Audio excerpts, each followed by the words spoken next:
já podemos, bom evento.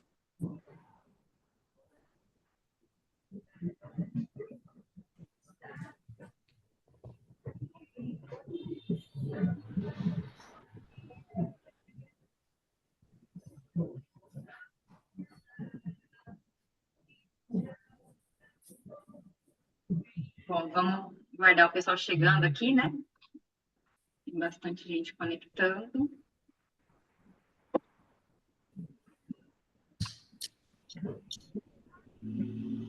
Só um minutinho.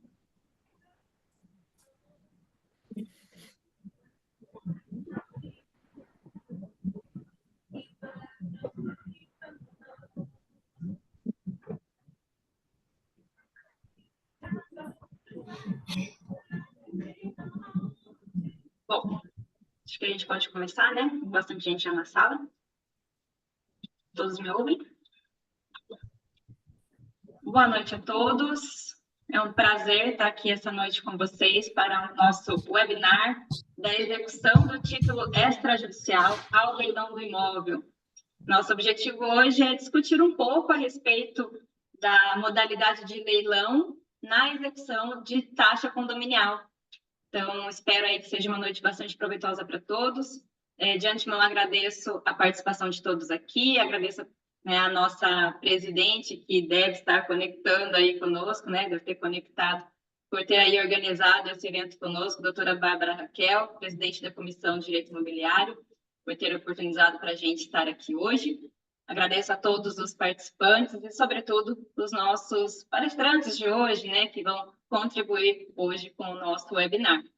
Vou fazer aqui uma rápida apresentação dos nossos participantes, iniciando com a doutora Amanda Amaral, que é advogada, pós-graduada em Direito Empresarial e Processual Civil, presidente da Comissão de Direito Condominial da UAB Campinas, membro da diretoria da administrativa da ANACOM, que é a Associação Nacional da Advocacia Condominial, membro da ABA, que é a Associação Nacional de Advogados, palestrante, docente no curso de formação de síndicos da Abrasconde, autora do livro As Novas Vozes do Direito Condominial, a profissional bastante atuante aí no ramo de direito condominial e contribuindo aqui conosco em collab, né, com a nossa Comissão de Direito Imobiliário da UAB de Campinas. Na sequência, teremos a palavra da doutora Érica Cortez, que é advogada atuante aqui na cidade de Campinas e região, formada pela Unic em 2002, pós-graduada em Direito Imobiliário, Direito Processual Civil, e atua aí nas áreas de Direito Imobiliário, Condominial, Empresarial, e membro da nossa Comissão de Direito Imobiliário da OAB de Campinas. Na sequência, teremos a palavra do Carlos Campanhã, que é leiloeiro oficial, né, de leiloeiro público oficial da Junta Comercial do Estado de São Paulo, mas antes de virar aí leiloeiro, teve uma sólida atuação como advogado aqui na região de Campinas, né, atuando em falências, negócios, leilões judiciais, extrajudiciais, assessoria de arrematação e hoje fundador da Projude Leilões. Então, ele vai contribuir hoje conosco aí com bastante explicação a respeito da fase de leilão em execução de dívida condominial.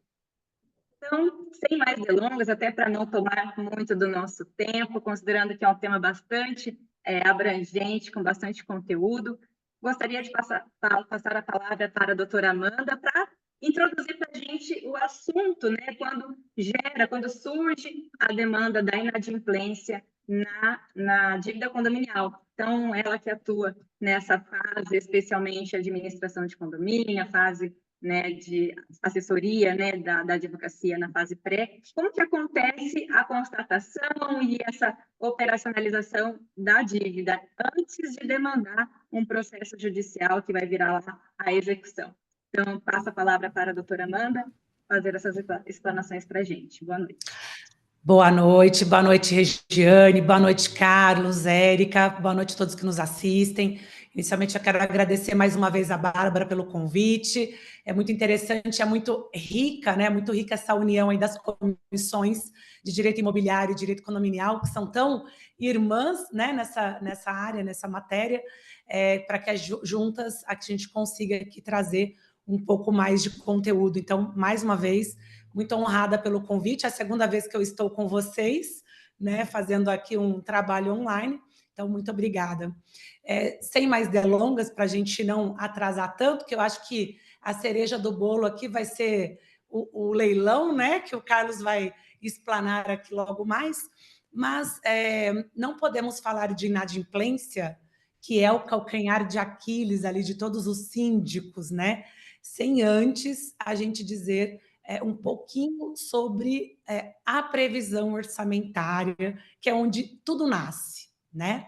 Então, por que a gente precisa, é extremamente importante que o síndico, desde o início, faça uma previsão orçamentária adequada e que contemple um percentual de inadimplência, isso desde a implantação de um condomínio, porque sempre vai haver uma inadimplência com maior ou menor grau, a depender ali da classe social, a depender do momento econômico, a depender da implantação ou não do condomínio, porque a gente tem um período de inadimplência muito gritante nos 2 primeiros anos do condomínio. Em especial porque a gente ainda tem muitas unidades que a gente chama de unidades estoque, né, que ainda são da construtora, e a própria construtora é a primeira inadimplente, né? Então, logo na primeira previsão orçamentária, tem aquela discussão de quem pegou a chave, quem não pegou, pessoas que ainda estão no distrato comercial junto com a construtora. Então, aquele primeiro momento, quando nasce de fato o condomínio, a inadimplência ela dispara. E se a gente não tiver uma previsão ali que supra isso, né? E no frigir dos ovos, de fato, quem paga em dia acaba pagando, porque quem não paga em dia não tem como, né? Mas a gente precisa ter essa previsão. Então, esse é o primeiro ponto. Tratar muito bem essa previsão orçamentária para que a gente possa trabalhar essa inadimplência extrajudicialmente, logo na sequência, judicialmente, se necessário for, de forma que não atrapalhe sobremaneira o caixa do condomínio, para que não atrase as contas, etc. Né? Então, acho que esse é o primeiro ponto de bastante relevância aí, se colocar um percentual de inadimplência desde a implantação do condomínio, tá? Primeiro e segundo ano de condomínio, a inadimplência chega a patamares de 20%. Realmente é muito alta. E depois a gente vai trabalhando, essa inadimplência tende a cair. Um patamar normal e que dá para o síndico trabalhar tranquilamente seria em torno ali de 5%, 7%, tá? Esse é uma inadimplência que dá para a gente conseguir trabalhar com tranquilidade. Mas a gente sabe, acabei de dizer isso, que inadimplência vai existir sempre. A inadimplência ela precisa ser tratada, e ela precisa ser tratada diariamente. Eu não posso esperar que essa inadimplência se avolume, né? Então, numa assessoria jurídica condominial, a gente tem aqueles períodos de régua que a gente chama, né? A pessoa recebeu o boleto da cota condominial para pagar. O vencimento é dia 10. Até o dia 9 do mês seguinte, 30 dias, ela paga com aquele mesmo boleto. 31º dia, aquele boleto já está travado para pagamento, né? E aquilo já vai para uma assessoria jurídica. E aí sim começa uma notificação extrajudicial, uma tentativa de acordo extrajudicial. E é muito importante que isso se dê logo no 31º dia, né? Até para a gente conseguir recuperar o quanto antes o caixa desse condomínio. Tá? Então, quanto que eu vou pagar? Como que funciona? Tem muita gente que tem dúvida, e até já vou deixar um gancho aqui, teremos reforma nesse sentido, né? Acredito que todos estejam aí acompanhando o anteprojeto de reforma, mas hoje, vamos falar do que a gente tem hoje, nós temos uma multa condominial muito baixa, uma multa de 2%, e um juros de 2% ao mês, né? Fora isso, as convenções prevêem lá honorários advocatícios de 10% ou 20%. Então, estou inadimplente, vou pagar multa, juros, correção monetária, mais honorários advocatícios. Né? Isso é muito importante se dizer. A partir de quando? A partir do dia seguinte você está inadimplente. Mas vai para um jurídico, como eu disse, com o 31º dia. E aí sim, a gente inicia umas tratativas para conseguir reaver esse valor o quanto antes para o condomínio, né? O que é importante o síndico estar atento? E muitas vezes, a doutora Érica vai falar um pouquinho aqui sobre as execuções, né? O título executivo extrajudicial é a ata da Assembleia. Então, veja, a ata precisa ser líquida, certa e exigível, são os requisitos do título executivo.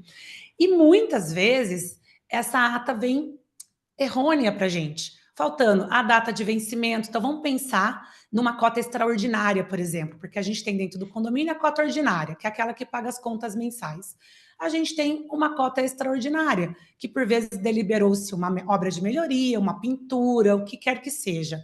Essa ata precisa dizer qual que é o valor por fração, a data de vencimento. Então, todos esses atos preparatórios são de extrema importância para que a gente consiga cobrar e, se necessário for, uma ação judicial de execução, ter todos os documentos, né, que possam, então, embasar esse processo de execução. Então, esse primeiro momento, Regiane, é muito importante, né, e é muito importante que se tenha essa atenção e não raras vezes a gente se depara com atas que não têm, né, esse valor. Outra coisa que também é muito importante é quando se fala em rateio. Eu tenho a previsão orçamentária e eu tenho rateio de energia, rateio de água, rateio de gás. Então, tudo isso também precisa estar discriminado. A gente precisa entender o que faz parte da previsão orçamentária e é cota ordinária do condomínio, o que é uma cota extraordinária e o que é rateio, que também precisa ter o lastro desse título executivo, né? Então, esse seria o primeiro ponto, primeiro pontapé aí para que a gente consiga tratar essa inadimplência, olhar certamente para essa inadimplência. Perfeito, doutora Amanda. Interessante, que muita gente tem dúvida também, em que momento poderia correr o risco. Então, a partir desse 33º dia da inadimplência, a gente ainda pode pensar em um tempo de margem de segurança, que muita gente tem essa sensação de que está tudo bem ainda, não tem o risco. Como que é tratado isso? Se a doutora puder pincelar para a gente. Perfeito. Bom, não existe uma regra, né? Então, inadimplente, a conta venceu dia 10, no dia 11, se o condomínio quisesse executar, ele poderia. Ele não precisaria nem cobrar extrajudicialmente, mas é claro que até por uma boa prática, tanto para o condomínio, para que ele consiga receber extrajudicialmente, porque não é interesse também para o condomínio processar, né, de pronto. Então, não precisaria, não é regra. Tem muitos condôminos que falam assim: mas eu não recebi uma carta de cobrança. Não precisa, né? É uma dívida de trato social. Geralmente a gente recebe aqui, mas eu nem fui cobrado. Eu nem fui cobrado. Como se fosse fundamento para afastar o alegar algum tipo de nulidade. Exatamente. Então, nem precisaria. Mas é uma praxe que se faça e o condomínio, obviamente, a assessoria jurídica do condomínio vai sim tentar, porque é mais barato, é uma cobrança amigável, é uma forma do dinheiro entrar mais rapidamente para o condomínio, e o condomínio também não tem interesse que o condomínio pague cada vez mais taxas, né? Ali, multa, juros, correção, enfim, quer receber e resolver, né? Então, poderia entrar no dia seguinte. Mas eu vou pegar aqui pelo exemplo que eu uso no escritório, acho que a doutora Érica também talvez comungue aí do mesmo entendimento ou não. A gente trabalha numa margem de 30 a 90 dias, de 31 a 90 dias com uma cobrança extrajudicial. Por quê? Primeiro que são 3 meses, 90 dias para eu tentar recuperar esse dinheiro de uma forma consensual para o cliente e com menor custo, porque o condomínio ele vai ter que desembolsar as custas judiciais. Então, ainda que retome para o caixa do condomínio, quando inadimplente pagar, não compensa, a depender da cota condominial, desembolsar ali o mínimo de 5 FESPs, né, agora é 1,5, né, para pagar custas mínimas, às vezes não compensa, uma cota de condomínio de R$400, de R$300. Então, espera-se 2 ou 3 meses para uma ação de execução de título extrajudicial, mas não precisaria.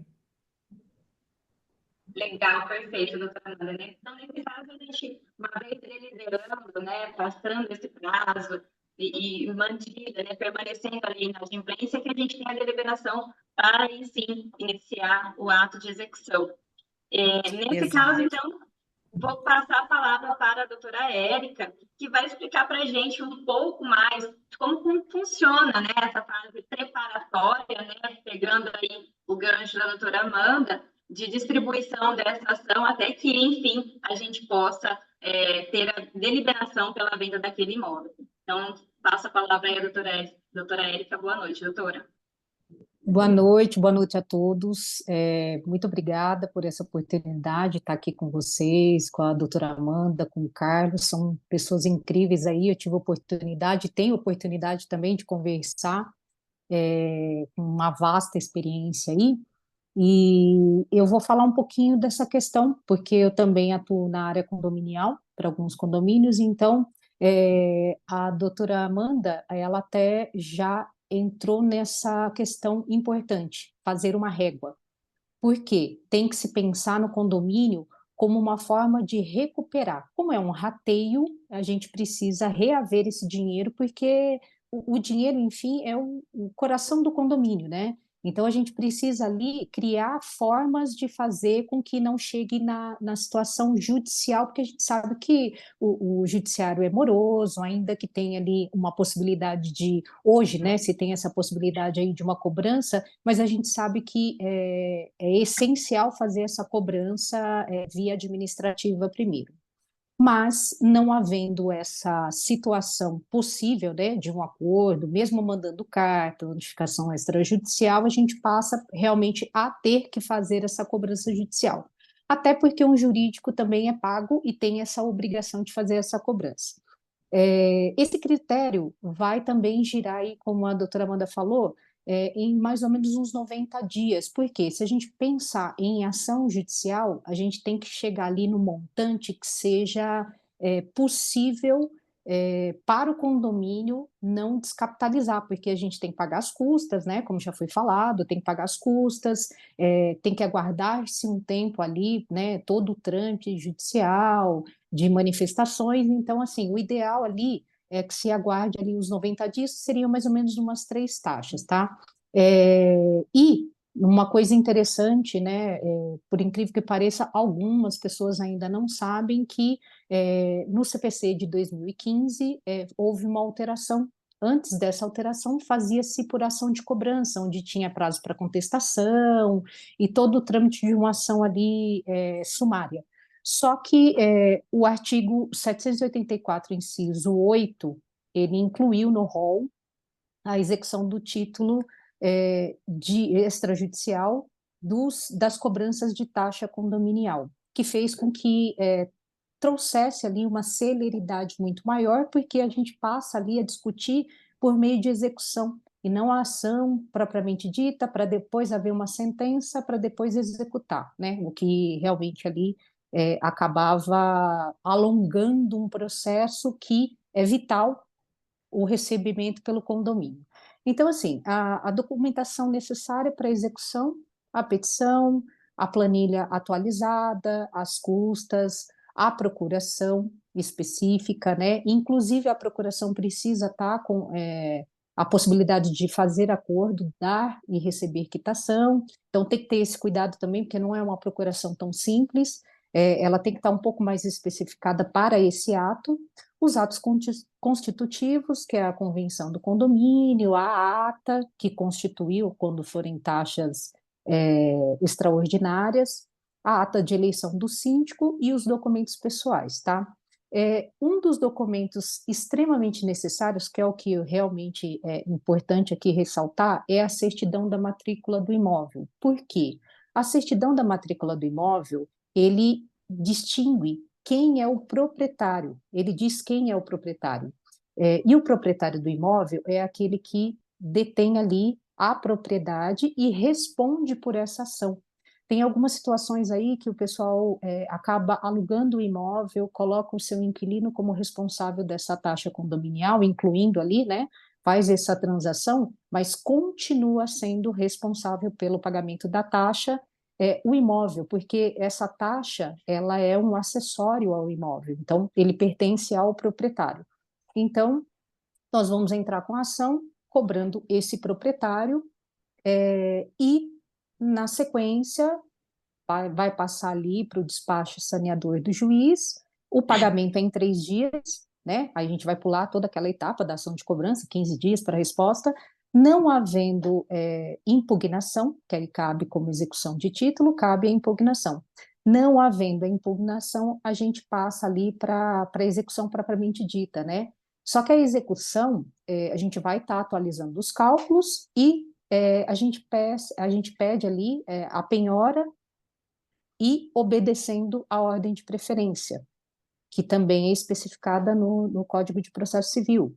Penhora em dinheiro, via Bacenjude, penhora de automóveis e a penhora do imóvel propriamente dita, né? Que é o objeto aqui, que é para a gente discutir, conhecer um pouquinho melhor. O Carlos vai ajudar a todos nós a entender um pouquinho desse universo, do que é o imóvel, tá? Por quê? Muitas vezes o dinheiro não é suficiente, então a gente tem que insistir, enquanto isso vão vencendo outras cotas. Os automóveis, eles não necessariamente, você pode pular essa ordem de preferência, não é muito recomendado, porque você pode ali pegar um automóvel que já tenha um gravame, que não seja ali do proprietário mesmo, e o trâmite ele acaba sendo muito mais prejudicial para o condomínio. Então, o interesse ali é fazer a penhora do próprio imóvel devedor, que é o principal, né? Que pertence a esse condomínio.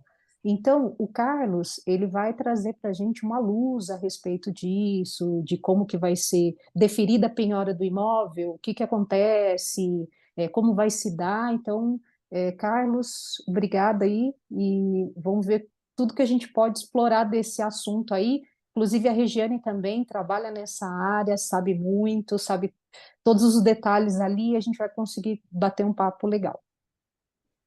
Obrigada, Érica. Inclusive, nesse ponto a respeito da propriedade, né, é importante a gente sempre reforçar a necessidade do adequado registro da matrícula do imóvel, né?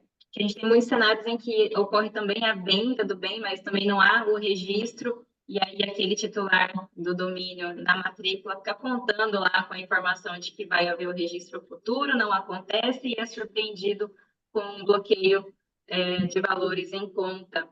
Então, a gente tem que Exatamente. reforçar a importância de estar com a matrícula imobiliária sempre regular, para não ter esse tipo de problema na fase de execução.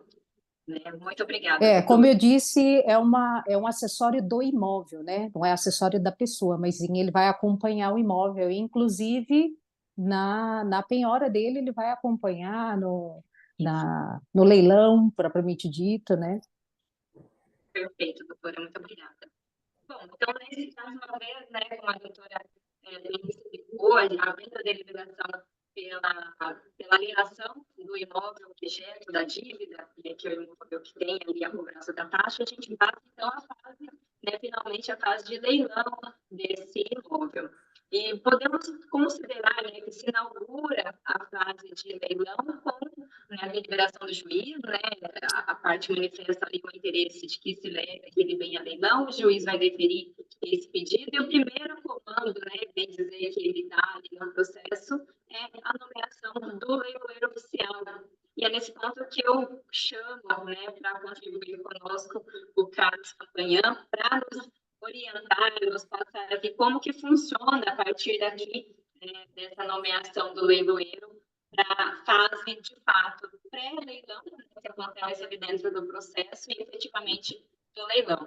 E nesse ponto eu já começo, inclusive, com uma pergunta aqui para o Carlos, né, que é a respeito da nomeação. Então, muitos colegas, eles não têm conhecimento de que pode, de que se pode, se não pode, como que funciona, como é que chega a nomeação até o leiloeiro. Então, se o doutor puder, se o Carlos puder ajudar a gente nesse ponto, passo a palavra para o Carlos para já nos responder esse ponto.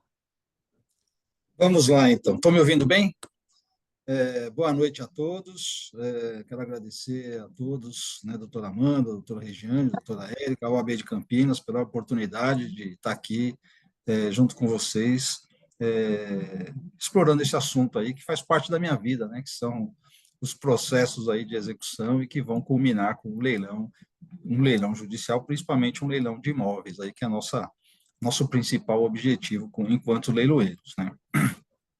Então, veja que, após, né, a penhora do imóvel e feita a avaliação, né, do imóvel, é o momento de pedir a asta pública, né? O atual Código Civil, né, de 2006 não usa mais esse termo asta pública, embora em muitas decisões e muitas petições a gente encontra esse termo, mas o Código Civil, o CPC adotou só leilão judicial, né?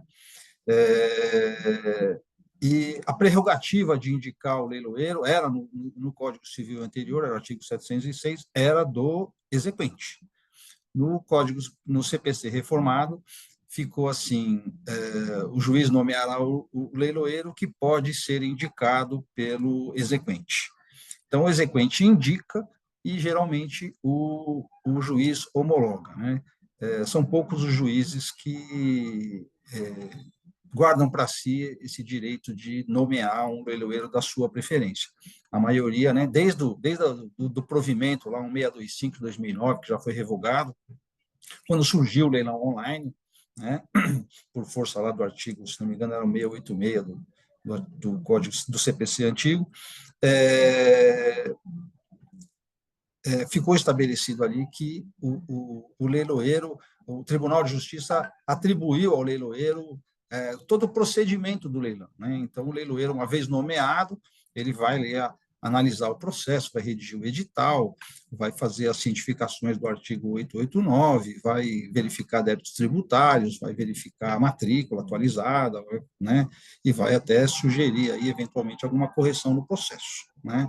Então, o advogado indica, o juiz nomeia, e aí o leiloeiro faz todo o procedimento para até o final do leilão, né, com o auto de arrematação, a juntada no processo do auto de arrematação, seja ele positivo ou negativo, né? É mais ou menos isso aí que acontece. Perfeito, cara. Seguindo aqui, você mencionou, né, que vai ter essa ligação até a conclusão ou não, mas eu gostaria que você dissesse um pouco a respeito das providências iniciais ao leilão, né? Uma fase de intimação das partes que os leiloeiros devem fazer. Como que funciona? Como que vocês conferem essa questão de quem deve ser intimado para evitar a novidade em um leilão? Então, o engraçado, né? Na doutrina, se fala pouco do leilão judicial, né? O leilão, ele é sempre encarado como um ato processual, uma parte ali do processo de execução. E os doutrinadores do direito não se aprofundam muito nisso. Realmente, quando você está fazendo ali um leilão de um bem, um veículo, uma máquina, um bem diverso, né? Não há grandes preocupações, grandes procedimentos a serem tomados. Mas quando se trata de imóvel, né, aí já a coisa muda de figura, porque o imóvel ele é regulado tanto pelo direito civil, né, o Código Civil, pelo Código de Processo Civil e pela lei registral, né? Então são bastante institutos que regulam a transferência da propriedade imobiliária, né? Então a asta pública, o leilão, ele é uma forma de aquisição imobiliária, né?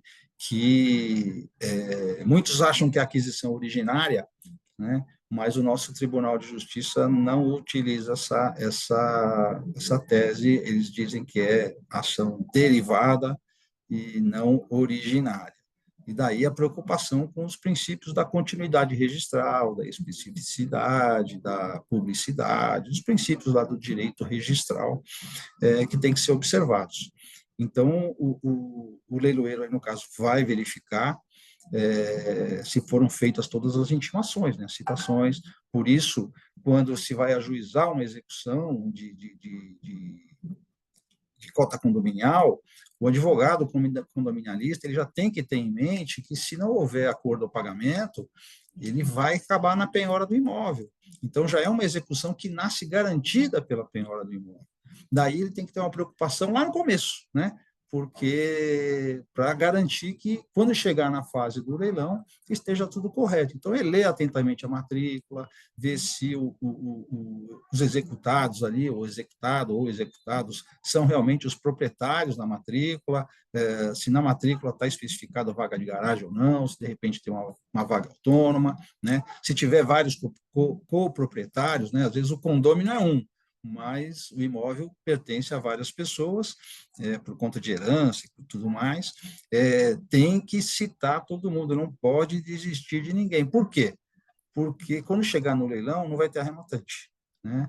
O arrematante não vai conseguir registrar, né, a arrematação. Então, não pode desistir de ninguém. Eu sei que o direito, a cota condominial, por ela ser próprio terreno e ter caráter, né, natureza solidária, né, um débito de natureza solidária, você pode executar de um só, né? E era até comum no passado, hoje é mais raro, mas era até comum no passado promover-se aí a ação de cobrança depois da execução contra apenas um dos proprietários. Mas quando chega na fase do leilão, o negócio azeda, tem que voltar para trás e intimar todo mundo, porque faz parte do direito civil, faz parte do direito registral, tem que intimar todo mundo. Então, não desistam nunca de coproprietários, vai até o edital, se for preciso, né? Insista, agrava de instrumentos, se o juiz negar, porque alguns juízes têm modos, né? Não gostam de mandar publicar edital para citação de codevedor, né? Coproprietário, né? Então, verificar tudo isso, né? E os demais gravames que possam haver na matrícula, por exemplo, usufruto, nua propriedade, né? Hipoteca, alienação fiduciária, penhoras, né? O artigo 804 diz que a penhora vai ser ineficaz, né, em relação a todas essas pessoas, se não forem devidamente intimadas, para que venham eventualmente exercer o seu dinheiro, averbar uma penhora no custo dos autos. No caso de uma hipoteca, ele tem direito de adjudicar o bem, né? A alienação fiduciária também tem o direito de adjudicação. Enfim, essas pessoas que têm gravames, penhoras, arresto, sequestro, todas aquelas formas de gravames que existem, que são averbadas na matrícula do imóvel, obrigatoriamente têm que ser intimadas. E o arrematante vai verificar. Se faltar alguma coisa, ele não vai arrematar. Então, você veja, eu até brinco com os colegas advogados, eu falo assim, né, sem arrematação não tem honorários, né? Porque se você chegou na fase do leilão, você tá trabalhando de graça ainda, está esperando receber lá o seu honorário, e aí, por causa de uma falta de uma intimação dessas, o leilão não prospera, né? Então, nós fazemos essa verificação, eventualmente apontamos correções para ser feito com um colega advogado, tal, preciso de fazer alguma coisa nesse sentido.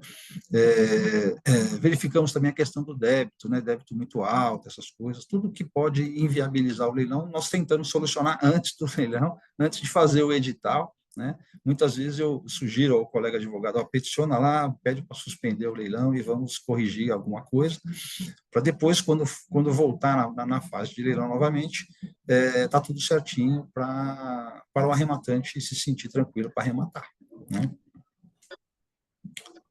Perfeito, Carlos. Gente, eu troquei na internet, não sei se mudou, finalizem aqui, que estava cortando o negócio, eu acho, né? Troquei aqui, vamos ver se melhora. Doutora Amanda, queria a palavra para fazer alguma consideração? Pode, fique à vontade. O Carlos colocou uma questão muito importante aqui, que é, de fato, olhar para a matrícula, né? É preciso entender que a cota condominial, ela já nasce garantida, né? O próprio imóvel assegura o recebimento, né? Então, e é importante a matrícula não apenas quando dá propositura da ação de execução. Quando se faz o pedido de penhora, de fato, se é que optou-se, né, por tentar Bacen Jude, Renajude, etc. E aí, por último, tenta-se a penhora propriamente do imóvel, né? Mas nesse momento é importante de novo ter a matrícula atualizada, porque se não teve uma averbação premonitória lá na frente, esse imóvel pode ter, né, passado aí a titularidade para outra pessoa. Eu tive um caso aqui até bem rapidamente, mas olha como que é importante a gente estar antenado, né? Eu tive um processo aqui, Carlos, e todo mundo que nos ouve aqui, Regiane, Érica, o escritório anterior havia entrado com uma ação bastante tempo já. O executado citado disse o seguinte: eu já vendi esse imóvel, apresentou lá um contrato de compra e venda, etc. Eu vendi. Ficou-se discutindo nesse processo que ele ainda tinha que responder, porque ele não registrou o contrato e etc. Tudo bem, o processo subiu, foi para o TJ, tentou-se chegar ao STJ, o executado perdeu. Veio aqui para o escritório. Eu vou entrar com um cumprimento de... Aí, nesse andar, esse executado foi e registrou o contrato dele. Ele conseguiu registrar. Lavrou escritura, registrou. Para que eu vou ficar executando ele, se ele não é mais dono e vou perder a garantia de penhorar o imóvel? Olha o tempo que esse cliente, que esse condomínio ficou atrás de quem não era mais o proprietário. Proprietário. Né? Faz uma sucessão processual e vai atrás de quem é o proprietário, porque ele adquiriu um imóvel com débito. Lembrando, o débito condominial pertence à coisa, daí o nome próprio terreno. Então, é importante a gente pedir matrícula em vários momentos, né, no decorrer do processo, para que a gente, se não fez a averbação premonitória, para que a gente, de fato, consiga lograr êxito em levar esse imóvel para leilão judicial. E aí, antes de passar para o Carlos de novo, que senão eu vou ficar falando aqui, mais uma dica que eu deixo aqui, eu falei lá atrás, que na implantação, a construtora fica inadimplente das cotas. Eu já tive êxito aqui de conseguir receber, eles estavam devendo 30 unidades. Sabe o que eu fiz? Uma única ação de execução contra as 30 unidades e mandei averbar premonitoriamente em todas as penhoras. Sabe por quê? Se eles quiserem vender uma unidade, eles vão ter que pagar. E coloquei tudo isso em um processo só. Economizou para o cliente, certo? Nas custas. E na hora de negociar, eu disse o seguinte: não negocio, são 30 unidades. Quiser pagar parcelado, vai ter que pagar as 30. Quer pagar à vista? Pagou à vista, eu tiro essa unidade do lote dos processos. E aí, com isso, eu consegui receber uns 15 à vista, sobrou mais 15, parcelei e resolveu o caixa do condomínio muito rapidamente. Então, a gente precisa ter esses cuidados e ter esses meandros para que a gente retome também, quanto antes, aí, o dinheiro para o condomínio. Era essa minha colaboração aí na fala do Carlos. Tem muitas histórias a esse respeito, né, doutora? É preciso uma coisa que eu acabei não comentando rapidamente, que é no caso da penhora de direitos, né? Então, você está lá executando um condômino que ele comprou o imóvel, ele está no nome da construtora ainda, ou está no nome de um terceiro, que é o compromissário vendedor, e aquele contrato particular sequer foi averbado, né? Então, assim, é importante isso na hora do pedido da penhora, quando for fazer o pedido da penhora, já junta lá uma certidão de matrícula atualizada e pedindo a intimação, né? Tanto por força do artigo 799, quanto do 804 e do 889 do CPC, essas pessoas têm que ser intimadas, né? Têm que ser intimadas, até para vir dizer no processo se o contrato está quitado, se não está, porque, assim, direitos quitados é vendável, né? Eu vendo bastante, estou vendendo agora no próximo dia 14, aí, um imóvel vai ter uma concorrência, é um direito quitado. Até uma história interessante, porque o proprietário, o exequente é o proprietário do imóvel na matrícula, mas ele vendeu para o executado ficou devendo o condomínio, e o condomínio promoveu ação contra o proprietário na matrícula, que ele já tinha vendido, e bloquearam a conta do cara. Pegaram um Bacenjude e pegaram lá mais de 100 mil reais da conta dele, e aí agora ele está executando o compromissário vendedor, né? O compromissário comprador, né? Então, foi penhorado os direitos, né? O negócio, então, eu tive que explicar isso para muitos advogados, mas são coisas que acontecem, né? Então, é sempre importante o advogado condominial estar atento a essas questões, né?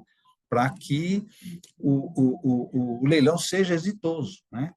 E uma outra coisa interessante também de se falar é isso, como é prerrogativa do advogado indicar o leiloeiro, esse leiloeiro tem que procurar um leiloeiro que seja experiente, né, ou que tenha uma equipe, né, experiente, que seja parceiro, né, que ambos dependem aí do sucesso do leilão para receber seus honorários, né? Então, um leiloeiro que seja parceiro, que te preste um bom serviço, te providencie as coisas, te dê uma resposta, te dê uma atenção especial, né? Então, esse é um dos critérios aí para o colega advogado escolher um leiloeiro. Tem vários, né? E aí ele trabalhar com isso e aí, claro, o objetivo é sempre ter o resultado atingido lá no final do processo. Ô Carlos, vou aproveitar aqui, eu não vou fazer uma inclusão, mas eu vou fazer uma pergunta que eu acho que todo mundo tem um enorme interesse, independente se atua na área condominial ou não, né? Até como para orientar os seus clientes, né? Como fica quando tem alienação fiduciária? Como fica essa cobrança da taxa condominial mais alienação fiduciária? Você consegue explicar aí um pouquinho para todo mundo? Que eu acho que é bem curioso para todo mundo entender. Consigo bem, né? A alienação fiduciária verdadeira pedra no sapato, né, dos advogados condominialistas aí, e do leiloeiro também. Porque quando eu recebo uma nomeação para fazer um leilão de imóvel de alienação fiduciária, eu sei que eu vou gastar dinheiro, porque leilão não é de graça, né? Não existe almoço grátis, e dificilmente eu vou conseguir vender, né? Então, o Instituto de Alienação Fiduciária, embora ele tenha quase 30 anos, é tratado de uma forma muito equivocada, tanto por advogados, quanto por juízes, quanto por advogados, né? A alienação fiduciária, ela é equivalente a um patrimônio de afetação, ela veio substituir a hipoteca. A hipoteca era uma garantia fraca, né? Então, você hipotecava o imóvel, né, o proprietário de um imóvel dava em hipoteca, né, como garantia do financiamento, mas ele era dono do imóvel, e esse imóvel podia ser penhorado por qualquer coisa, né? Inclusive, você podia gravar várias hipotecas na mesma matrícula, né? Imóveis de alto valor, tal, tinha 3, 4 hipotecas por instituições diferentes, e quando havia inadimplência, o devedor estava devendo aí na praça, devendo para vários devedores, geralmente o credor hipotecário dançava. Ele era intimado, ele tinha o direito de arrematar ou de adjudicar, né? Ou então ficar com a ordem de preferência. Ele tinha lá uma preferência privilegiada, porém perdia para alimentos, para trabalhista, para impostos, né? E muitas vezes não sobrava imposto, não sobrava dinheiro para hipoteca, para o credor hipotecário. Então, em 1997, foi criada a Lei da Alienação Fiduciária, que dividiu a propriedade, né? Criou a propriedade resolúvel, ou seja, o banco, aí que começa a diferença de tratamento da justiça com relação ao Instituto. Eles tratam o banco como proprietário. O banco não é proprietário, ele tem uma propriedade resolúvel, ele tem uma parte da propriedade que está condicionada a uma condição resolutiva, que é o contrato de financiamento, né? Então, esse imóvel ele não pode ser penhorado por débitos trabalhistas do banco, por exemplo. Pode-se penhorar os direitos de credor fiduciário, mas não o imóvel.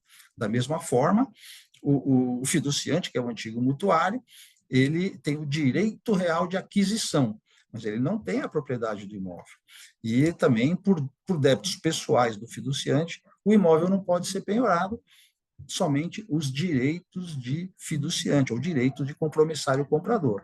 Até aí, maravilha, perfeito. O problema é com os débitos próprio terreno, condomínio e IPTU, né? Porque são débitos do imóvel, né?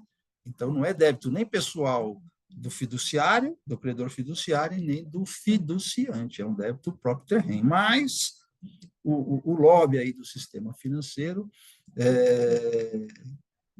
pende para o lado dos bancos e eles dão uma tangenciada na questão, né, falando que o banco é proprietário, que ele não fez parte da execução, então você não pode penhorar bem de terceiro, coisa e tal. E a jurisprudência é muito conflitante, é muito engraçado, né? Porque a Nancy Edrigla do STJ fala assim, olha, o banco não pode figurar no polo passivo de uma execução de conta condominial, ou mesmo de uma débito de IPTU, porque ele não tem o ânimo de moradia, aquilo é uma mera garantia contratual de financiamento. Ah, perfeito, legal, então não pode processar o banco. Maravilha, eu até concordo, né? Já que o imóvel é uma garantia, realmente o imóvel não pode, o banco não pode responder com seus bens pessoais. Se eu colocar o banco no polo passivo, eu vou poder pegar dinheiro, né? O banco tem dinheiro, vai ser muito fácil, eu vou lá, a primeira coisa da ordem de penhora é dinheiro. Aí, mas o próprio imóvel pode ser responsabilizado pelo pagamento da dívida que é gerada por ele mesmo, né? É uma dívida do próprio imóvel. E tem 3 turmas do TJ aí, a 25ª, 33ª, 34ª, se não me falha a memória, que deferem a penhora do imóvel, da unidade, por débitos próprio terreno. E tem muitos juízes na primeira instância também que deferem, né? Então, eu sempre aconselho o advogado, os advogados, aqueles mais parceiros que a gente trabalha constantemente, quando for pedir a penhora, então, essa é a importância de você, lá no começo da execução, você lê a matrícula, vê que está alienado fiduciário, tem aquele gravame, você pensar assim, puxa, se não tiver pagamento aqui, eu vou ter que pedir a penhora da propriedade. E fazer um pedido fundamentado, com excelência. Não foi possível a penhora de dinheiro, tal, não resta alternativa se não pedir a penhora da unidade, porém, todavia, contudo, entretanto, o imóvel está alienado fiduciariamente, conforme tal da matrícula, etc. Mas também, porém, contudo, todavia, entretanto, trata-se de um débito próprio terreno, né, onde está prejudicando a coletividade condominial, que não anuiu com o contrato de alienação fiduciária é um contrato bilateral, não pode impor ônus a terceiros, né, é a despesa de sobrevivência do condomínio, são as despesas comuns. Argumentar com o juiz, eu sinto muita falta disso nas petições que eu leio, que eu leio bastante, né? Eu sinto muita falta de você conversar com o juiz, argumentar, porque tem muito juiz aqui. Tem um juiz da terceira vara do Tatuapé, aqui em São Paulo, que ele defere de plano, né? O advogado nem precisa pedir, ele já vai e defere a penhora, em vista do caráter do próprio terreno da dívida e acabou. E o que acontece? Muitas vezes o banco se defende mal, o banco é intimado dessa penhora e não se manifesta, não faz nada, transita em julgado. Maravilha, né? Então, segue-se em frente, vai avaliar o imóvel, tal, vamos vender o imóvel, né? Agora, quando o juiz diz, não, penhora-se os direitos, né? Aí o cuidado que o advogado do condomínio tem, até para economizar dinheiro para o condomínio, é que não há necessidade de avaliar o imóvel. Se penhorou direitos, temos que avaliar os direitos. E o que é esses direitos? É o quanto aquele mutuário, né, aquele fiduciante, é o termo correto, pagou do contrato.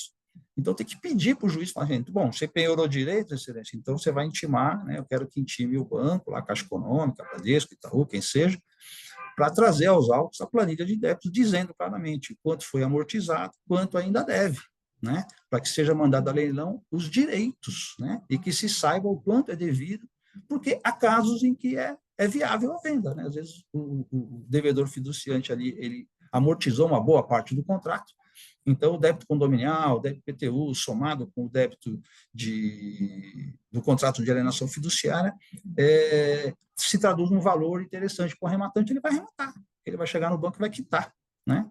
Vai quitar e vai negociar o imóvel, vai pegar para si o imóvel, né? Para moradia, para fins de moradia.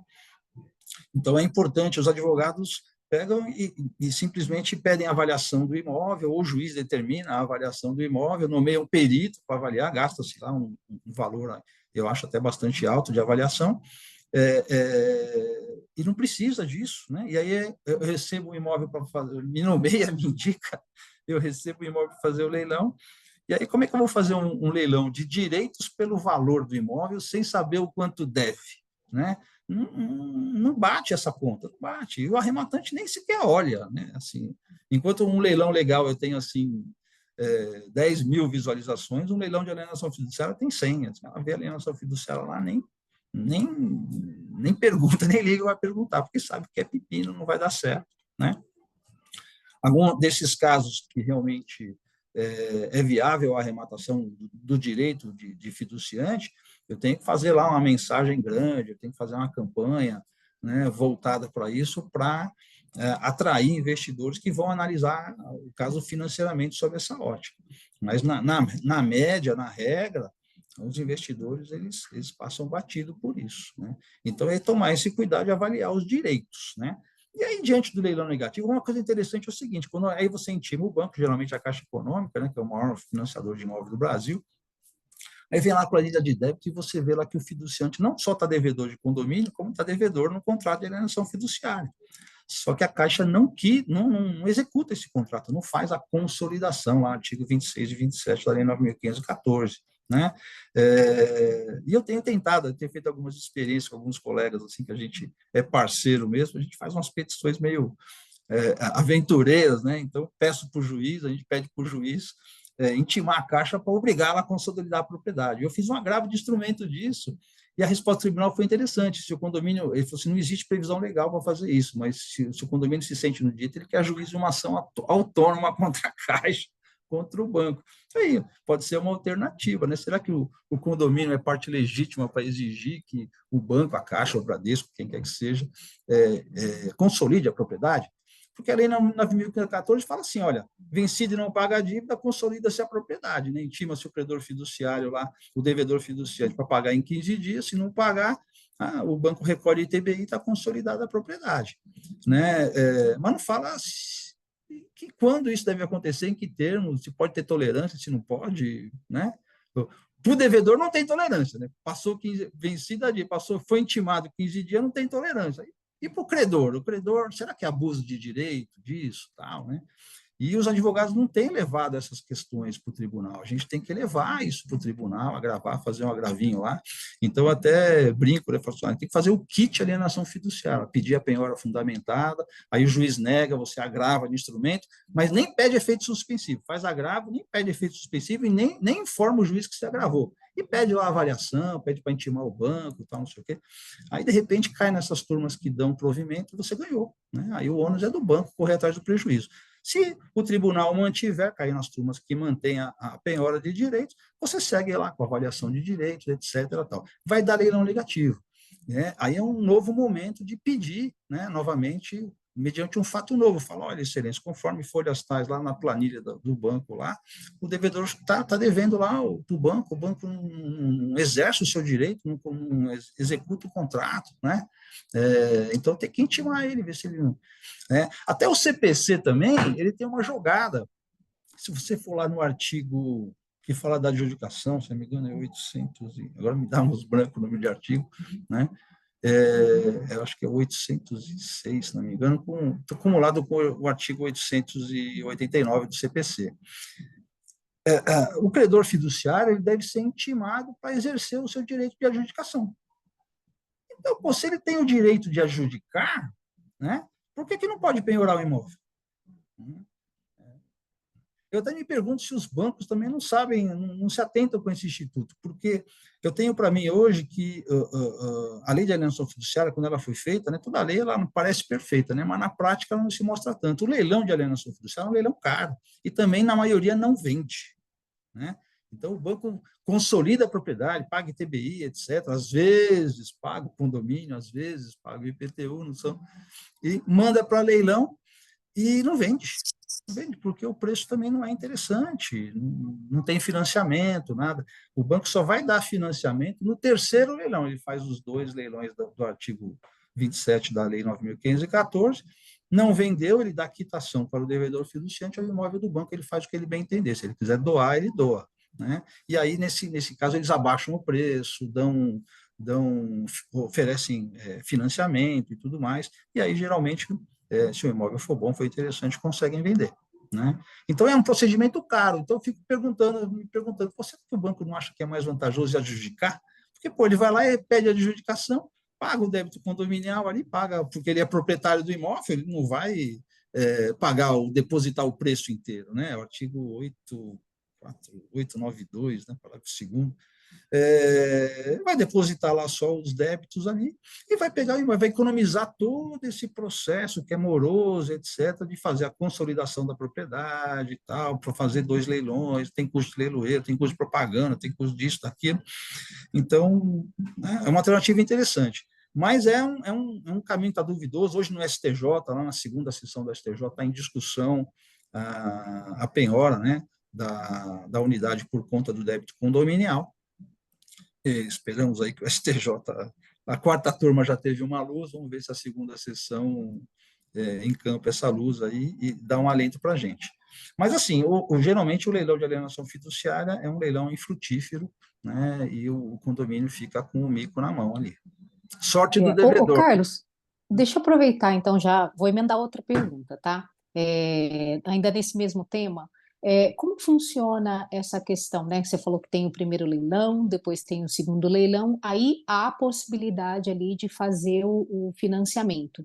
Como é que funciona esse financiamento? Que eu acho também que é bem interessante para quem acho que está interessado ali. Vou até aproveitar e falar que vai ter um evento, né? Vai ter um evento no mês que vem, a gente vai tratar só sobre leilão, mas eu acho que é bom e é interessante abordar essa situação. Como é que funciona o leilão ali para quem quer arrematar? Ou uma forma de financiamento aí? Como é que funciona esse edital e os requisitos?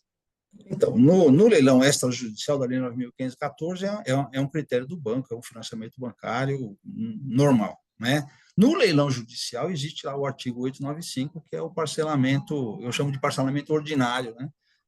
Onde é um direito do arrematante fazer propostas, né, de parcelamento em até 30 parcelas, né? Tem que oferecer no mínimo 25% de entrada e o saldo em até 30 parcelas corrigidas. Detalhe que a lei não fala em juros, né? Nem juros de mora, nem juros de compensatórios, né? Juros compensatórios. Então, uma forma de arrematação muito legal, eu acho que o legislador ali foi bem bacana, porque anterior ao Código Civil, o CPC de 16, era um parcelamento só de 6 meses e pelo valor da avaliação. É um artigo de lei que nasceu morto. Eu nunca vi alguém arrematar um imóvel, na minha experiência, né? Nunca vi ninguém arrematar um imóvel naquele artigo de lei. Aí, com o CPC de 15, né, que entrou em vigor em 16, criou-se o parcelamento da Lei 895. O único detalhe é que o legislador, por inexperiência, talvez não consultar a gente direto, né, ele colocou que as propostas têm que ser feitas até o início do leilão. E ninguém faz isso. Ninguém faz isso, tá? Então, eu até uso uma artimanha. Eu recebo a proposta, mas eu coloco com data anterior ao leilão, né? Eu peço para o proponente fazer anterior ao leilão. Mas agora a jurisprudência já praticamente se unificou no sentido de que até o final do leilão é cabível a proposta, que o interesse da justiça é vender, né, o bem para pagar o credor, e também que não gera prejuízo para o devedor, né? Qual que é o prejuízo do devedor se a proposta foi feita no final do leilão ou até depois do final do leilão? Estou com um caso sendo discutido no tribunal disso aí. Não tem prejuízo, né? Então eu passo o resto no lites, sans grife, né? Uma nulidade sem prejuízo. Então, é uma forma muito interessante para os arrematantes, tem muito arrematante que só quer fazer isso. Então, eles mandam proposta parcelada em tudo que é leilão, e assim, o único defeito, o detalhe é que, se entrar um lance à vista, todas as propostas, mesmo que de maior valor, caem por terra, né? Então, às vezes eu vejo leilão de propostas, né? Então, na minha plataforma de leilão, o sujeito, o interessado, coloca lá no online a sua proposta, aí vem outro e cobra, e fica. Aí subiu 30, 40 mil reais, aí vem alguém lá e dá um lance com o lance mínimo à vista, ganhou o leilão. Ganhou o leilão. Se ninguém cobrir, ele ganhou o leilão. Então, essa arrematação em prestações, ela acaba ficando restrita a imóveis assim que eu chamo de patinho feio, né? Aquele imóvel que não é tão procurado, né? E aí os arrematantes mais experientes, eles vão, né, nessa toada e arrematam negócios muito bons. Eu vendi essa semana passada, um imóvel aqui, um imóvel comercial, um imóvel grande, comercial, bem localizado, etc., no valor relativamente alto, e o arrematante comprou parcelado com um lance só, uma proposta só, arrematou parcelado. Então, você veja, é uma alavancagem para o arrematante muito grande, porque ele investe 30%, que é os 25% de entrada, mais 5% de leiloeiro, né? E o saldo em 30 parcelas. Ele recebe em 3, 4 meses ali, já está pegando a posse do imóvel, já está registrando o imóvel em nome dele, e ele amortizou ali 40% do imóvel, se tanto, nem isso, né? E já está em condições de venda, né? Já está em condições de trabalhar esse imóvel, né? Então, você imagina um apartamento, né? Você amortizou ali 40%, 50% dos 50%, às vezes, né? E já está vendendo imóvel pelo valor de face, né? O valor de mercado, né? Aí você vai lá e quita, né, a hipoteca lá perante o judiciário e repassa para quem você vendeu. Então, uma alavancagem de grana, bastante interessante. Só um pouco mais difícil de fazer com imóvel top, né? Imóvel filé mignon, tal, é difícil. Mas os imóveis assim, classe média baixa, tal, ou então imóvel comercial, que aí assim, acontece bastante, onde a gente tem bastante sucesso com a venda, né? E também tem um detalhe,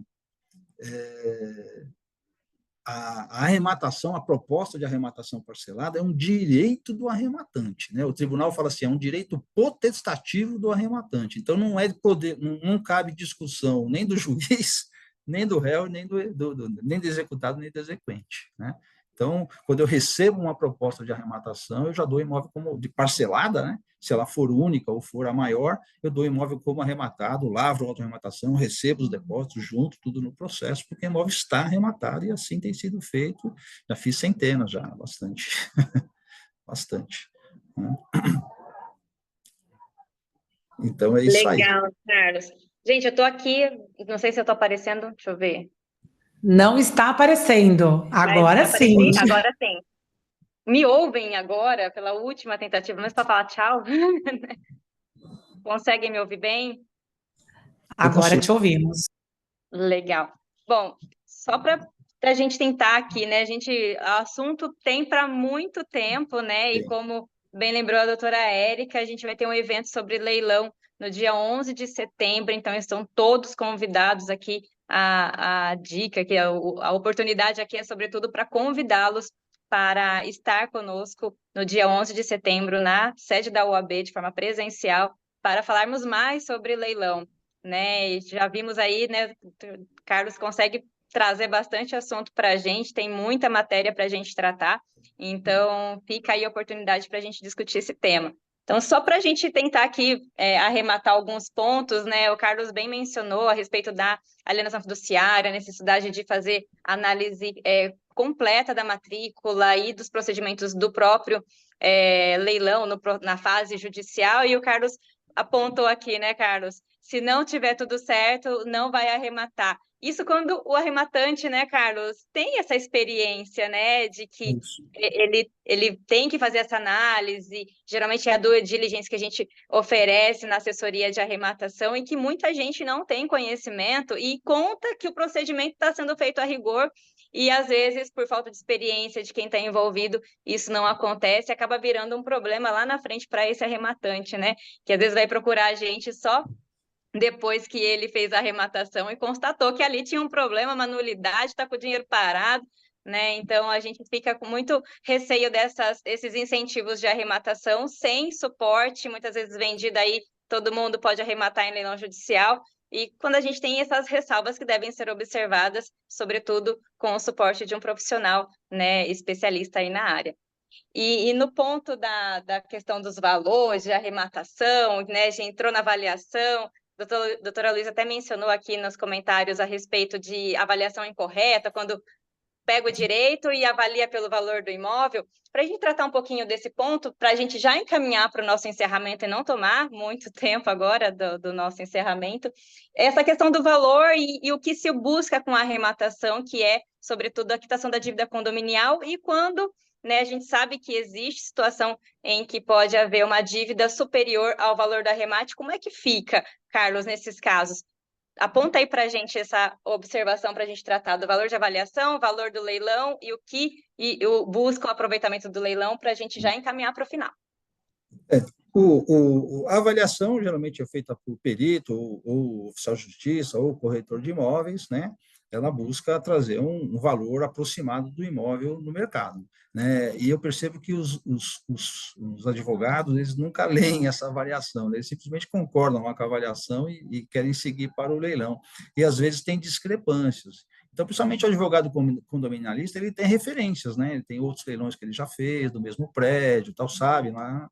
Então, se tiver uma discrepância, porque às vezes tem alguns peritos que, eu não vou dizer que é por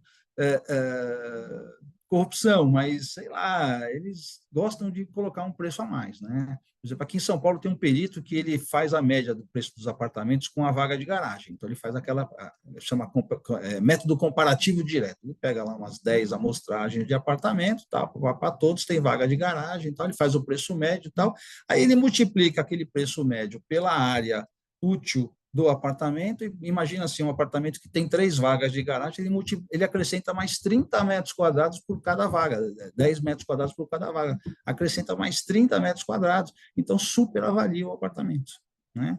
E o leiloeiro, ele não pode questionar essas coisas, né? Eu sei que o imóvel está super avaliado, então o que eu faço com o meu colega advogado, que, como eu falo assim, o leiloeiro tem que ser parceiro do advogado. Falo, doutor, isso aqui a gente não vai conseguir vender, ou fica difícil, a gente tenta vender, né? Que pode aparecer alguém que quer o apartamento para si, então ele tem outro parâmetro de preço, né? Mas 99% é investidor para revenda, né? Então ele tem que ter aquela margem grande para ganhar dinheiro, para ter folga para revender e lucrar com isso. Então, o apartamento não vende. Então, eu já, quando vou juntar o laudo negativo, eu faço a minha avaliação, eu falo que eu recebi, que eu constatei que o imóvel está mais caro, etc. Tal. E tem um artigo, se não me engano, acho que é o 798 do CPC, que diz que, frustrado o leilão, é direito de pedir uma nova avaliação, né? Mas não peça só uma nova avaliação por pedir. Tente fundamentar. Se você tiver uma alienação paradigma, uma avaliação paradigma, junta lá, está caro, tal, opa, leva uma dúvida razoável para o juiz para corrigir essa avaliação, tá? Mas tudo bem, o imóvel estando avaliado direitinho, tal, não sei o quê, outro problema que ocorre é débito alto, né? Débito condominial, é débito próprio terreno, né? E aí nós temos um conflito, né, do artigo 1345 do Código Civil com o artigo 908, parágrafo 1º do CPC, né? Eu sempre peço, o arrematante é muito arisco com isso, então eu sempre peço para o advogado condominialista aqui, que me nomeia, que me indica, né? Eu falo, doutor, faz uma assembleiazinha rápida lá, correndo lá, e consegue esse perdão, né, essa subrogação no preço da arrematação, porque para o condomínio já está no prejuízo, né? Então, é melhor diminuir o prejuízo, receber uma parte do dinheiro, uma boa parte do dinheiro. O escritório também é bom, porque vai poder pegar aí pelo menos parte do seu honorário e pegar um novo condômino, que vai ficar adimplente, e sem prejuízo de prosseguir na execução contra o devedor, contra outros bens do devedor. E volta e meia tem alguns casos aí que acham outros bens do devedor. Outro dia acharam uma chácara aí, não sei aonde, aí fizemos leilão e vendeu, né? Então, é importante o condomínio, embora tenha expressamente ali o artigo 908 do CPC, dizendo que se subroga no preço da arrematação tal e qual é o artigo 130 do CTN, que o crédito tributário se subroga no preço da arrematação, essa questão ainda não está segura na justiça e o arrematante ele fica medroso. Então, eu sempre sugiro, né, que o condomínio dê esse perdão, né, essa subrogação expressamente, né? Faça uma assembleiazinha, junte lá no processo, eu vou destacar isso no meu leilão, eu vou, no atendimento que nós fazemos aos interessados, vou destacar isso, tá? Quando isso não ocorre, eu sugiro ao arrematante interessado, para não perder o negócio, que faça uma proposta condicionada. Então, ele não deposita nada no processo, ele faz a proposta, quer dizer, em tese o leilão fechou negativo, mas tem aqui uma proposta de compra à vista, mas condicionada à quitação de todos os débitos, tal. E, por vezes, às vezes, os condomínios pede lá um prazo para o juiz, tal, e dá essa quitação, e maravilha. Eu ainda não vi nenhum juiz afirmando, nos termos 908, você está subrogado no preço e batendo no martelo. Mas eu tive um caso aqui em São Paulo, aqui no Foro da Vila Prudente, que o arrematante fez uma proposta condicionada à quitação de todos os débitos com alienação fiduciária. E o juiz homologou a proposta, né? E ele pedindo, inclusive, para intimar o banco, o juiz não intimou o banco, mas o juiz homologou a proposta. Aí eu convidei o arrematante, um arrematante experiente, falei assim, faz a experiência aí, não era um valor tão alto, né? Se o juiz aprovou a proposta, ele vai te dar a carta de arrematação. Você vai conseguir registrar, porque se o cartório de imóveis não registrar, o juiz vai mandar registrar, vai mandar cancelar de arrematação, porque ele aprovou a proposta nos termos que você manteve. Então, eu acho que o banco não reverte isso aí, porque o banco é um paquiderme, né? O banco advoga mal, né? Então, estamos aguardando aí para ver se vai virar um case de sucesso, né? Mas o juiz mandou bala lá, não, aprova a proposta, tal, espeça-se a carta de arrematação como requerido, tal. Fizemos lá os depósitos. Por enquanto, está dando tudo certo, não tive nenhuma reclamação, vamos ver, né? Mas é uma coisa recente, tem uns 2 meses só, ainda não dá para cantar a vitória, não. Legal, Carlos. Tomara que dê certo. Eu tive o caso assim, né? Deu certo, o juiz já deu a carta, mandando baixar o gravame do banco, porque ele não tinha se manifestado em tempo. E Isso a aí. vida Eu seguiu, deu tudo certo. falo para os Então, arremandantes. Se o juiz esse juízo do Tatuapé, ele defere fundamentadamente a penhora da propriedade. Aí o banco não se manifesta, a intimar não se manifesta, o juiz não vai voltar atrás, né? Ele vai dar a arrematação, pode arrematar. Eu estou com um caso, eu estou fazendo um leilão que é bem interessante também. O banco foi intimado, o juiz deferiu a penhora da propriedade, intimou o banco, é o Bradesco não se manifestou. Aí veio por leilão, eu fui tirar a matrícula atualizada, o banco consolidou a propriedade, né? E aí? Aí eu falei, não quero perder esse leilão, porque era um imóvel bom, um prédio que eu já vendi, vários apartamentos lá. E eu falei, isso aqui vende, né? E é um imóvel de 3 milhões de reais. inclusive está desocupado, é um negócio maravilhoso, né?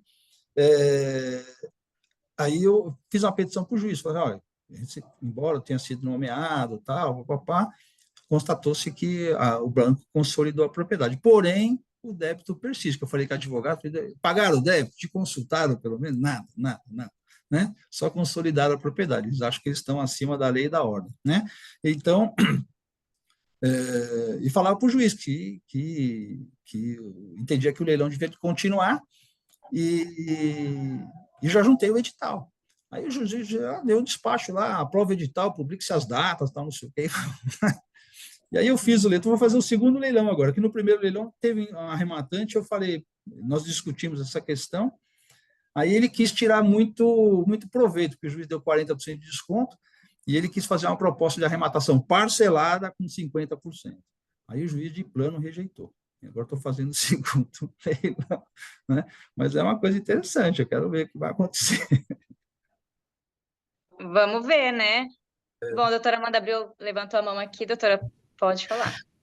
O Carlos colocou uma situação bem interessante, né? O banco, de fato, quando consolida a propriedade, ele não vai no advogado do condomínio ou no síndico consultar, né? Então, por vezes, a gente está no curso de um processo de execução e se depara com uma consolidação. Às vezes até o síndico fala, viu, mas aquele apartamento lá entrou um morador.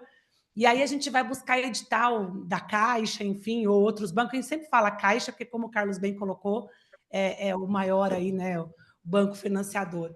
Então, a gente vai se deparar com os editais no site da própria Caixa e no edital deles, da consolidação e aí da venda, eles se responsabilizam, de fato, pelas cotas condominiais. Está expresso isso no edital, até a data do novo contrato, né? Enfim. E aí é o outro parto, né? Receber do banco. Por vezes dá certo, a gente troca alguns e-mails ali, consegue resolver. Outras vezes tem que trazer a Caixa Econômica Federal para esse processo, para conseguir também receber. Então, de fato, a gente não tem essa comunicação, ninguém procura, às vezes aparece aí no meio do processo, por isso que é importante também sempre estar com matrícula atualizada, cadastro dentro do condomínio atualizado, que a gente sabe o quão importante é e como é difícil ter cadastro atualizado, mas é sempre importante isso. E vira e mexe, a gente, aqui no setor de cobrança, dá uma olhadinha ali no site da Caixa e outros bancos mais, mas especialmente da Caixa, para verificar os imóveis que estão ali vendendo, né? E aí a gente se depara com outro caso que é nosso. Então, é importante também essa atenção por parte do advogado para que a gente consiga aí receber o quanto antes também quando a Caixa consolida. É por isso que eu digo, eu sempre para meus colegas advogados aí, apostar no erro do banco. O banco é um paquiderme, né? Os departamentos são estanques, eles não se comunicam, né? Então, explorar esses juízes, poucos juízes, mas está aumentando a quantidade, até porque eles também moram em condomínio, né? E deferem a penhora, e aí o banco não se defende, aí vai embora, né? Tchau e benção. Quando o banco perceber, já é tarde demais, né? E pronto, né? O problema, né, Carlos, é que quando ele percebe já é tarde demais, ele aparece um ano depois e fala, viu, eu não concordo com aquele leilão que aconteceu. Mas isso está A consolidado gente vê no isso STJ. no dia a dia. Está consolidado Bom, no gente, STJ. Uma vez expedida a carta de arrematação, não volta para trás. Isso. Resolve em dinheiro, mas não volta para trás. Exatamente. Então, a gente partindo aqui já para essa finalização, a gente vai ter, né, uma vez realizado o leilão, né, sem oposição, dando tudo certo, seja com o lance condicionado, parcelamento condicionado, a gente vai ter, então, né, Carlos, o auto de arrematação, né, subindo nos autos. E aqui nesse último, amarrando aqui até os comentários da doutora, e seu, Carlos, desse papel do profissional, né, do advogado, né, enquanto seja advogado do condomínio, advogado do arrematante, né, advogado daquele que é interessado no leilão. Qual que é o papel de todos esses profissionais para o êxito do leilão? Acho que a doutora Amanda pode contribuir, a doutora Érica também, acho que todo mundo aqui, né, fazer essa contribuição nesse ponto para a gente arrematar aqui o nosso debate de hoje. Bom, eu entendo que o advogado do condomínio, do exequente, né, primar por esses critérios, né, para montar, né, tornar o processo todo em termos, né, a gente fala em termos, para a arrematação, né, isso vai facilitar muito o meu trabalho em encontrar arrematantes, né, auxiliar, né, a gente faz um trabalho muito grande de auxílio, porque a oferta é muito maior do que a procura, tem muito mais imóveis em leilão do que tem arrematantes dispostos a arrematar, né? E o leilão é engraçado, ele atrai uma curiosidade muito grande, né? Então, principalmente no condomínio, né? Eu procuro sempre, oriento os advogados a fazer divulgação no condomínio, até forneço aí um comunicado para que seja distribuído no condomínio, daquela unidade vai a leilão, e por vezes é um morador ali do condomínio que acaba arrematando, né? E ele vem falar comigo e eu tento tirar todos os medos, né, possíveis e imagináveis desse arrematante para que ele faça esse investimento, faça uma proposta parcelada e tudo mais, né? E já o advogado arrematante também é outra questão que tem poucos advogados que exploram esse mercado, é um mercado interessante para o advogado, dá para ele ganhar dinheiro, né, ter isso como um instrumento a mais no seu escritório, né? O defeito é que o advogado ele pensa muito como uma causa comum, né? Então ele quer cobrar um percentual alto do arrematante e tira a lucratividade dele, então você não vai fazer negócio, né? O que eu oriento para os advogados que querem ingressar nessa área, né, é que seja um parceiro do investidor, ele tem que ter lucro, né? Então, não é querer cobrar um percentual alto, tal, não sei o quê, e que você não vai fazer negócio. Se fizer, faz uma vez, cara, né? Ou então, você vai tirar a lucratividade do arrematante, ele não vai arrematar. Então, você ficou sonhando em ganhar um honorário e não vai receber, né? Então, seja parceiro do arrematante nesse sentido, de analisar o processo, estudar todas as possibilidades, né? Para que ele faça uma arrematação segura e realize aquele lucro e volte a reinvestir, né? Porque aí é um cliente que você prende, né? É diferente daquele cliente esporádico lá, divórcio. Ele não tem um divórcio todo ano, né? É um divórcio e tal, né? Uma cobrança, sei lá, uma ação de despejo por falta de pagamento. Ao contrário, o arrematante, se ele se torna profissional, é um cliente que vai te dar dinheiro, né? Várias vezes no ano, né? Então, você tem que ser um parceiro dele em todo o processo, né? No antes, durante e depois, e até na venda do imóvel que ele arrematou, para ele reinvestir aquele capital e comprar mais, né? Sabe Com que certeza. é incrível que eu conheço advogados que têm dinheiro, capital para investir no leilão judicial, por exemplo, e tem medo, né? Como você ser advogado, pô, né? Mas porque não é a área dele, o cara, sei lá, tipo, milita na área previdenciária, por exemplo, ou trabalhista, né? Trabalhista tem bastante também, né? Ah, não, lá na área trabalhista, lá os leilões é tudo complicado. Realmente, na justiça do trabalho, o negócio é um pouco, meio complicado. Mas no civil, não, o civil é legalzinho e tal. Tem que, né? Então, é isso aí. Legal, Carlos. Sobretudo essa parceria também, a gente às vezes na ponta, né, às vezes encontra algumas resistências por parte do condomínio em ver resolvido, né, sobretudo, né, em Isso. saldar. Às vezes parece que o arrematante ou o proponente parece que é um inimigo ali do processo, né, e acho É que é uma importante espécie. também ter esse... Eu já fui em assembleia, né? Eu já fui em assembleia defender esse abatimento do crédito, né? Da quitação para rematante, e a pessoa parece que se sente assim ofendida, né? O cara quer arrematar o imóvel pela metade, ainda não quer pagar a dívida e tal, não sei o quê. É um negócio, é a regra do jogo, né? Você está no prejuízo, né? O motivo que fez com que o débito condominial, por exemplo, ficasse muito alto, não é culpa do arrematante, né? Nem do juiz, né? Aconteceu, ou foi falha da advocacia. Eu peguei um caso outro dia que o condomínio passou por 4 advogados, né, durante o processo. Aí ficou uma bagunça danada, pediram 2 vezes penhora, é um negócio bagunçado, e aí gerou um débito alto, é culpa, né? Então, o condomínio tem que pôr a mão na cabeça e falar assim, caramba, o que nós queremos? Queremos receber o máximo de dinheiro possível, se livrar desse condômino inadimplente, colocar aqui um adimplente, né? Ah, e nós não falamos do detalhe aqui, o condomínio pode arrematar, né? O condomínio pode arrematar, inclusive na forma parcelada, né? É, né?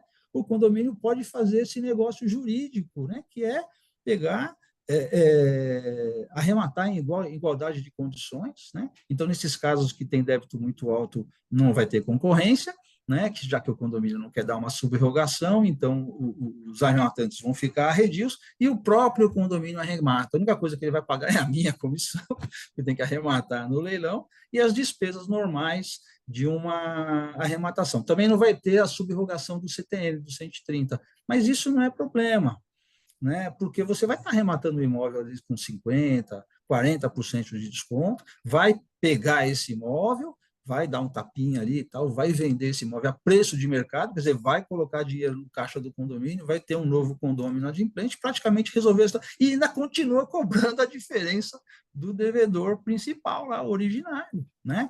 Então, é uma questão interessante, já fiz várias vendas para condomínio, o difícil é que às vezes o condomínio não tem caixa, tal, não sei o quê, faz uma assembleia lá, faz uma vaquinha geral, arruma esse dinheiro, porque o condomínio, ele como credor, né, vai comprar com o próprio crédito, né, então isso não vai depositar o valor do bem, né, vai depositar só a comissão do leiloeiro e está resolvido o problema.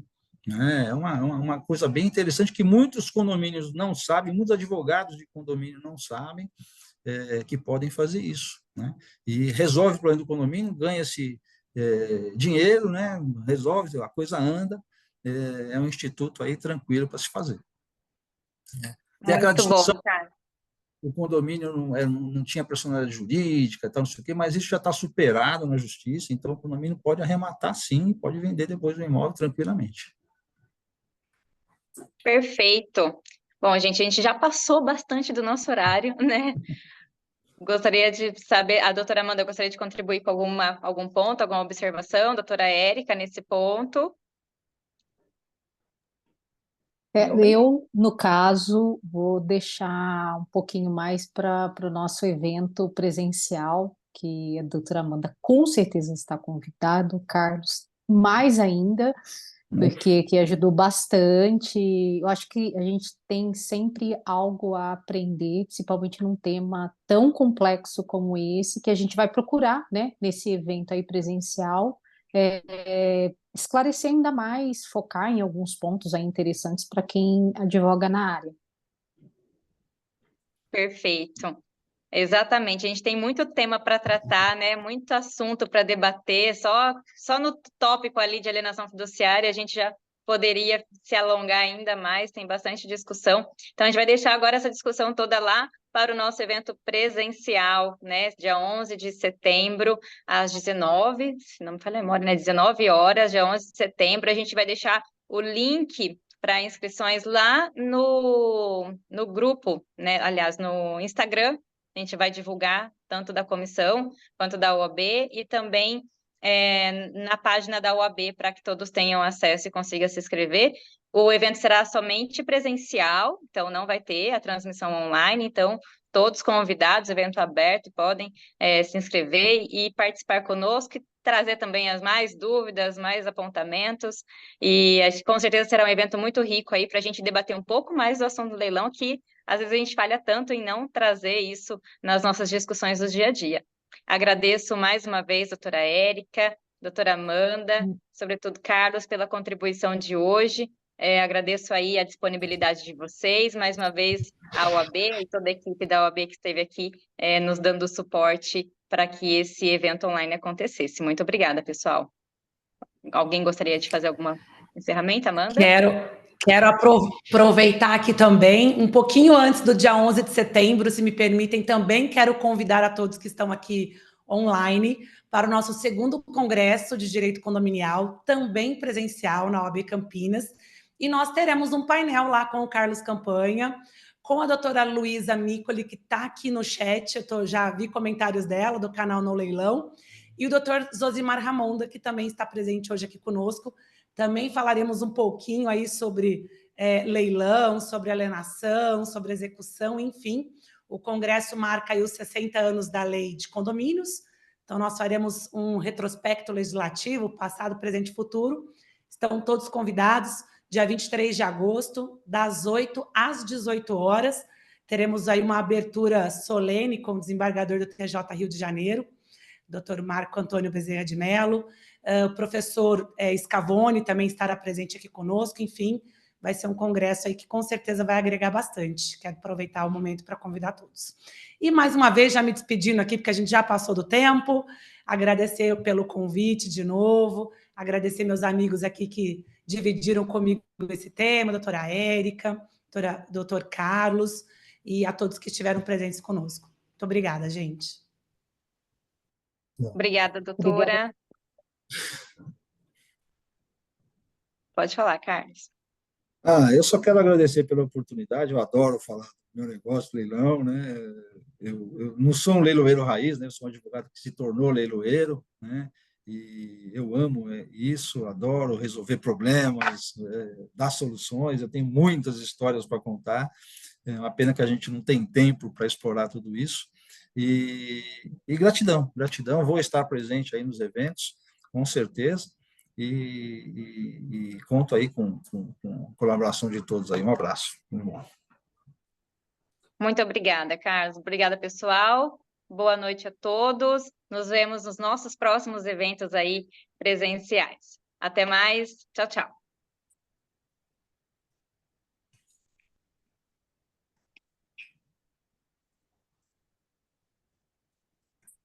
Onde é que sai aqui?